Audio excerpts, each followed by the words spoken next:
そして今回一つ音楽バンドということでご紹介いただきたいんですが、まずはちょっといきなりですけれどこちらの、プロモビデオをご紹介いただきたいと思う、なんかどっかで見たことある人がいますよ。どっかで見たことある人がいてますよ。はい。さあこのバンドは果たして新井さん何なんでしょう。これですね、プロレスラーのバンドですね。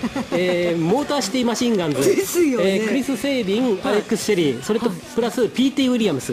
PT もいるんですね。でその3人にプラス2名の、ミュージシャン加えて5人で活動しているザ・ハイ・クルセイドというですね、バンドです。2008年の9月から活動が始まってます。はい、で2010年の9月にですね、ファーストアルバムをリリースしてます。でこれが実は全てオリジナル曲ということで、すごいじゃないですか。で今かかってるのがですね Whatever's Real という、曲ですね。はいでアレックス・シェリーが作詞してるんですね。お、なるほど。はい。さあ、こちらの CD が欲しいという方はどうしたらいいでしょうか。これかっこいいですね。これが CD ジャケットなんですけれども、で今下に出てますね。ここの、アドレスまで問い合わせてください。そうすれば直接ハイクルセイドでつながります。はい。もちろん英語ですので。そうですね。はい。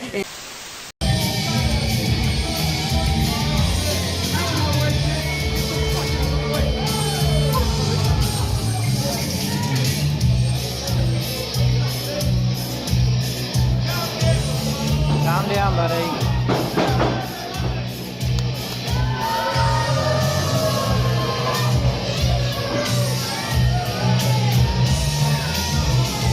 I think somebody should tell that kid it's just an act.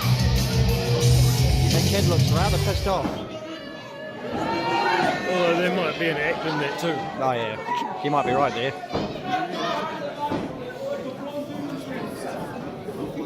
I don't think so. Look how angry he looks.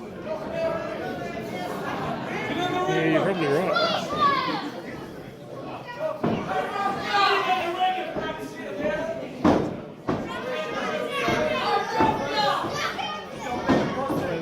You suck! Well, that camera trick is acting out. Yeah, she's actually on the mic. She's trying to calm him down.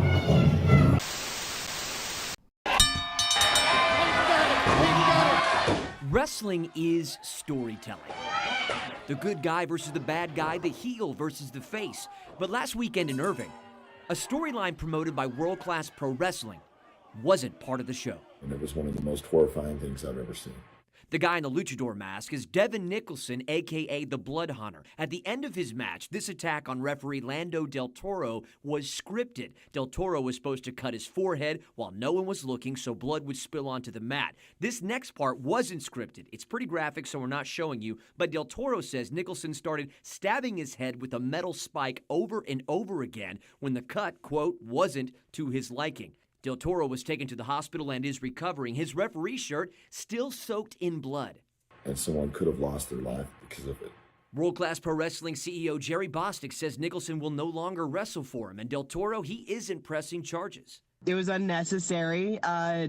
It would have done nothing to improve their storyline, and Lando didn't deserve it. Miranda Gordy is a pro wrestler who got her start in Texas. She's worked alongside Lando and Nicholson before. In June, she sent Bostic a text about Nicholson saying he's bad news. You don't do that to someone. It was a blatant assault on him. Nicholson responded to WFAA saying, I feel horrible that he got hurt, and I am regretful about what happened, even though it was not intentional. In this squared circle, trust is everything, something hard to find in this video. In Irving, I'm Matt Howerton. And I want to address an unfortunate wrestling accident that happened in Texas about a week ago now. And there's a lot of false stories with inaccurate information out there. And I'm going to tell you what happened. But there was going to be a match between Blood Hunter versus Carlito. They wanted heel heat for this match. So we wanted to do an angle at the end of the match where Kevin Sullivan, who is known for having a golden spike, who was managing me that night, along with Blaze, who is also my girlfriend, were going to come to the ring after the match, Kevin Sullivan and Andrew Anderson, and pass me this golden spike to use. The World Class Wrestling office was aware of this angle and they had approved it.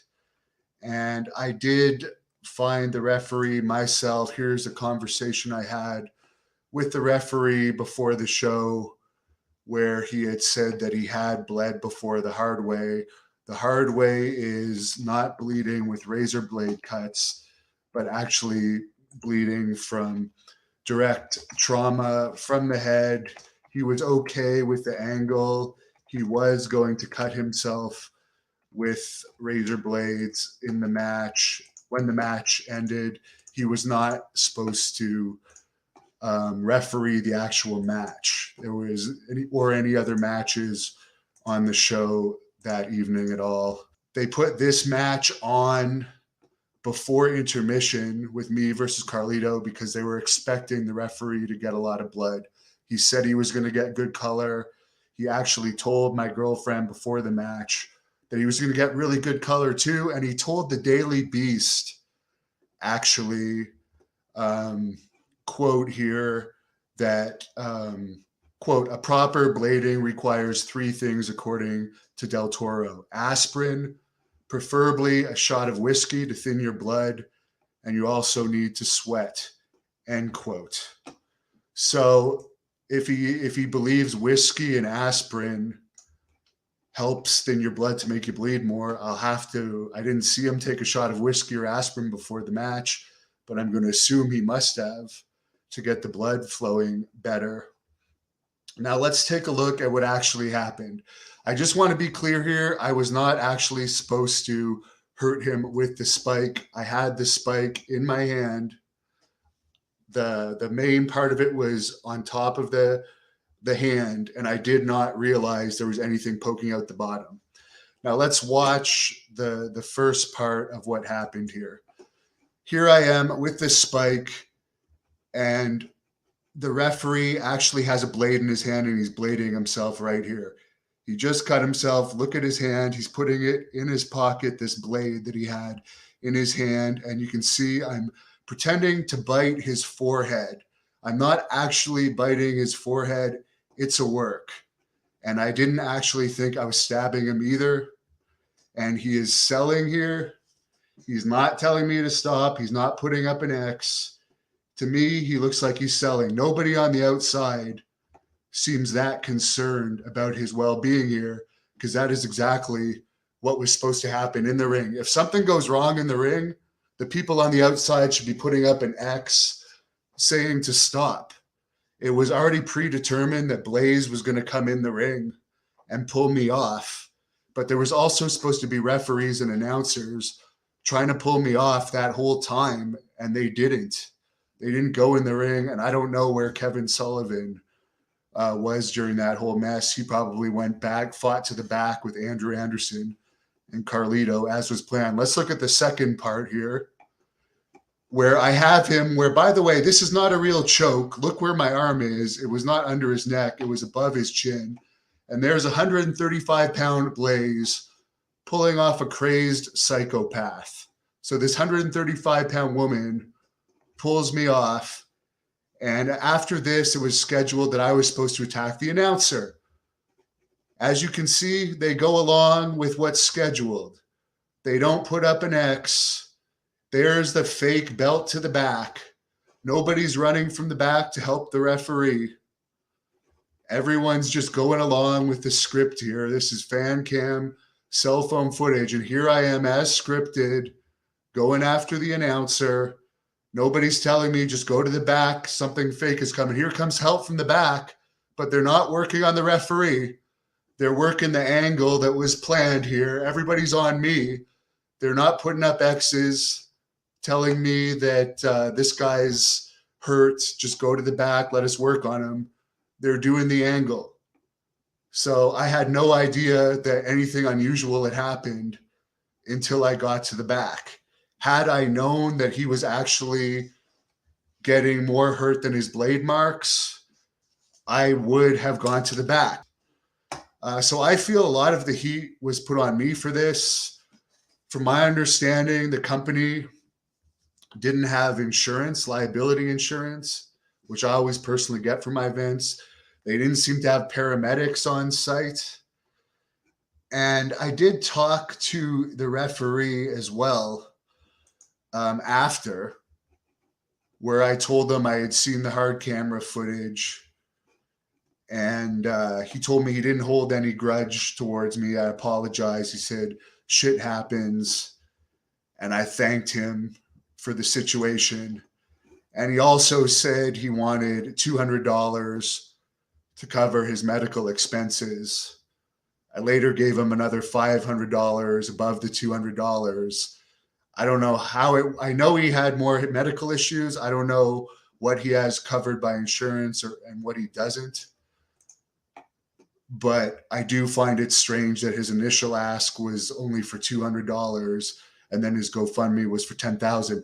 I'm not saying he didn't have that much deductibles and it's a horrible thing that happened. But at some point, the world-class pro wrestling owner the next day was acting like I was refusing to pay anything towards his medical costs, but he had only told me he needed $200, which I forwarded to him. So I wasn't refusing to pay anything.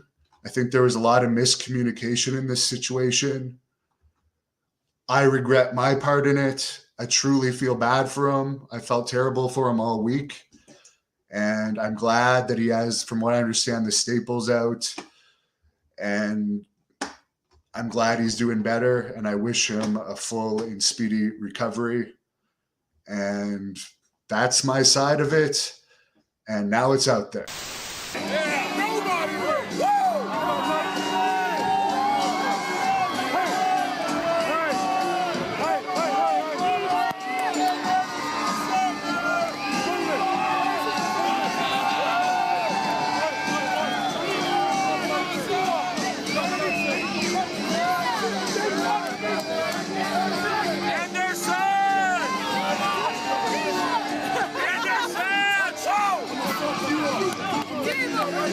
This ain't a work.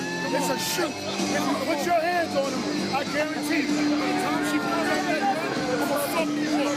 You got it. You got it. This ain't an act, bitch. I promise you. You gotta do his job. You gotta do his job.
surprised at you. But it's funny he got right on the microphone just then. Psycho Mark's handing him money.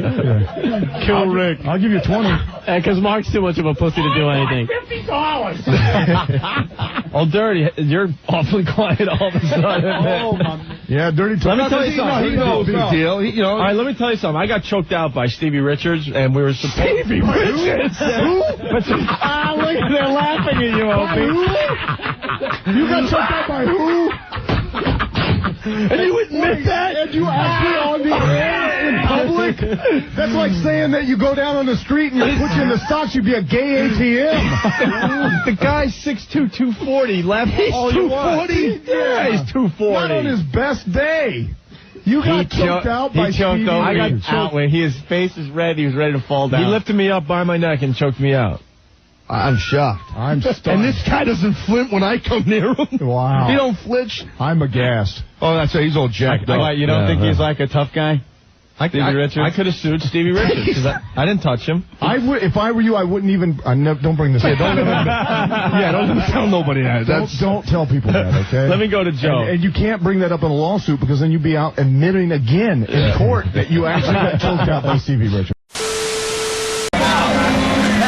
Oh my God! Hey, you get off of him!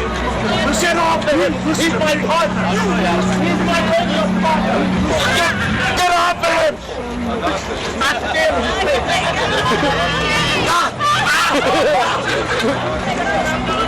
Come on! Bring it on!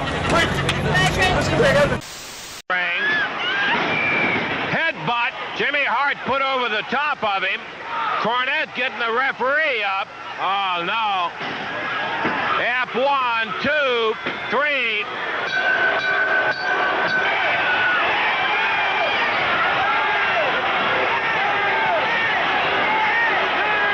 Bobby Eaton telling, and he goes after the assassin. Ooh, Jimmy's got the money.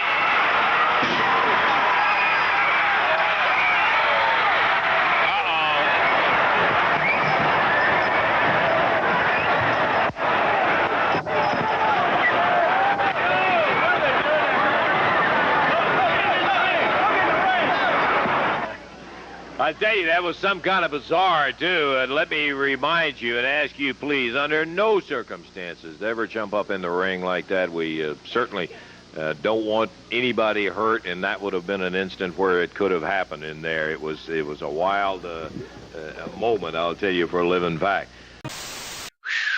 And they would still riot. If you look at the riot film, folks, Google, okay, we have so many new listeners, Ox Baker Cleveland riot on YouTube. Maybe Ernie Ladd riot. Maybe. Ernie Ladd Cleveland riot. Yeah. But the fucking heart punches that Ox was hitting Ernie with upon, close inspection. But Ernie is down. He's bleeding already. And every time Ox hits him, he quivers. He's selling it. He's quivering. And there's Johnny Powers there looking out for people already. And as a matter of fact, I'd asked Ernie. One of the first things when I met him, I asked him about that. I said, please tell me what you can tell me. And the deal was it wasn't even the finish of a match. It was earlier in the night. This was not even the main event, right? A lot of people think, oh, my God, they went crazy in the main event. No, it was an angle where somebody had a match and somehow Johnny Powers had turned, right, and joined Ox Baker against Ernie Ladd. Yes. And so, holy fuck, the people were hot, and Ernie said, as he was laying there, he saw it and he felt it. It was going too far. And he looked up and he said, Ox, the natives are getting restless. And Ox said, just a little more heat. Just a little more heat, Ernie. He hit him with another heart punch and another heart punch, and Ernie sees the first guy pick up a fucking chair. Ox, the natives are getting restless. Leave with your heat. And Ox said, just a little more heat. Just a little more heat. And he hits him with another heart punch, and that's when the first chair flies over the top rope. And that's when you see Ox on the tape. He starts looking around, and Johnny Powers is already like, oh, wait a minute. And then they're talking to each other, and Ernie is laying there. he's making sure he's not getting any of the fucking chairs landing on his head, but he's not exposing that he's all right. And he was laying there like, I told you the natives were getting restless. And then people start coming in the ring, and the cops have their sticks out and they're hammering people. And you see something different every time. It's like looking at a mosaic. And on this 16 millimeter film transfer, it's not, high def anyway. But one time you'll look down at one corner of the ring and there's a cop with mace spraying in between the ring post and the turnbuckles to the other side of the ring to blind a guy that's trying to climb in with a chair. And here comes some nightsticks on the other side, and the chairs are flying in the ring. And the ring announcer, I don't know if it was Bob Finnegan or no, goddamn, I used to know his name, but he's the skinny guy in a fucking tuxedo. And he's looking around and trying to block chairs with his hands. A guy gets in the ring and then realizes he's in the ring in the middle of this chaos and doesn't know what to do, so he just stands there. And the wrestlers don't want to rush him because if they fucking hit this guy, then 25 more are going to come. And it's chaos. And then finally, and they're dragging people out. And finally, you see the baby faces hit the ring. And that was the old deal where you fight the heels back. If the baby faces jump on the heels and are covering them up but punching them, then both of you together make your way to the back. And the theory is that the fans will not attack the heels because the baby face is already doing it for them, and they're not going to try to hit the baby face. This did not exactly bear fruit that night also, because fucking Powers saw a fucking opening and took it, and off he runs doing a 40-yard dash, right? But Ox tries to run, and he's so fucking big, and he's got nobody on him. They're kicking, and they're throwing shit, and they're punching at him, and finally he runs, and the arena, I think, is set up for hockey or whatever, because they don't go like down the aisleway back to the locker room. They run through the only open area they see, and it's like the plexiglass wall, right? And they've got to hop over a fucking thing to get to the back of the hallway of the arena or whatever. And right as Ox goes up and he's jumping up over the thing, this fucking fan's coming with a chair.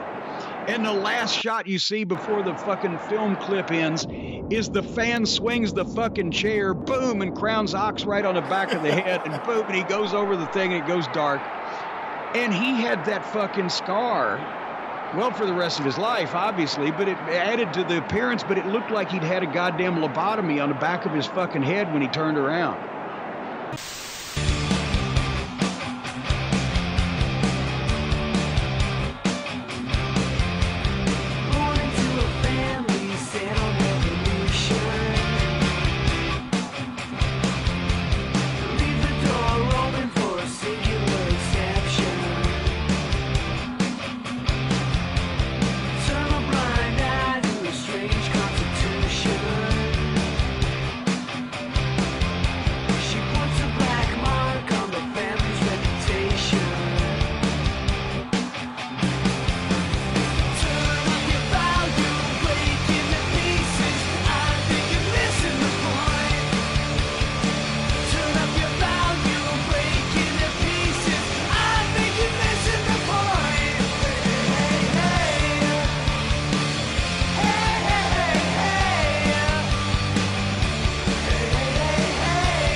But like goodness sakes, it's 50 pounds Who are you difference. to doubt El Dandy? Because this guy's a serious professional. Here comes the range, springboards in. Look at this move, but no, I think Loki's got him. Loki blocked it. Loki grabbing deranged.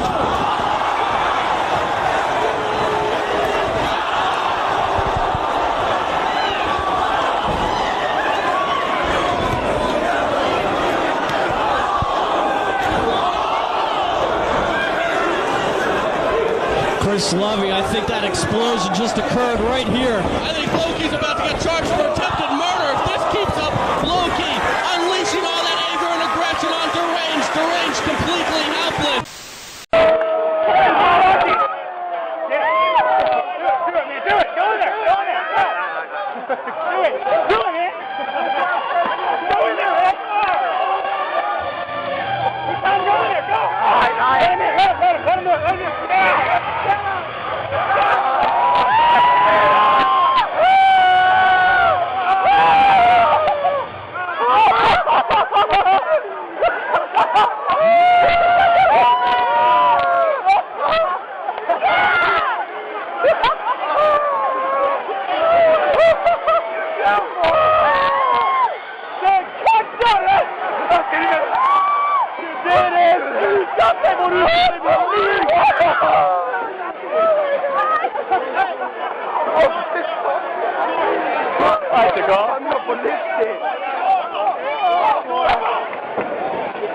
Dette er det sjukeste, altså. Oi, ok, greit. Det går vekk herfra. Jeg tenkte noe.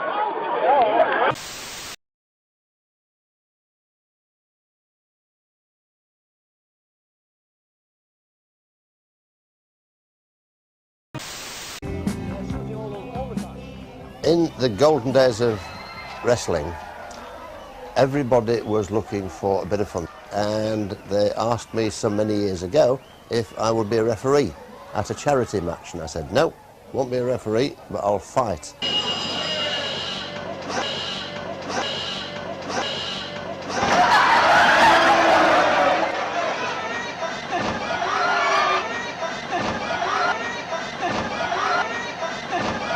Lewis is very angry. Oh! Very angry. Oh! Vicious, vicious. Oh! A sickening rabbit. Oh, the referee's down! In come the seconds! No, they're killing him! No, they're killing him! No, they're killing him! They're killing him! Wow, the whole place is murder! Mr. Saville, are you enjoying yourself? Mr. Saville! Mr. Saville! If you're new here, be sure to hit subscribe. If you liked the video, please make sure to leave a like and a comment below and tell us your thoughts. If you wanted to help out the channel as well, we also have memberships available, and you can check out our Twitch links in the description box below, as well as join our Discord. That's all we have for you today. We'll see you in the next one.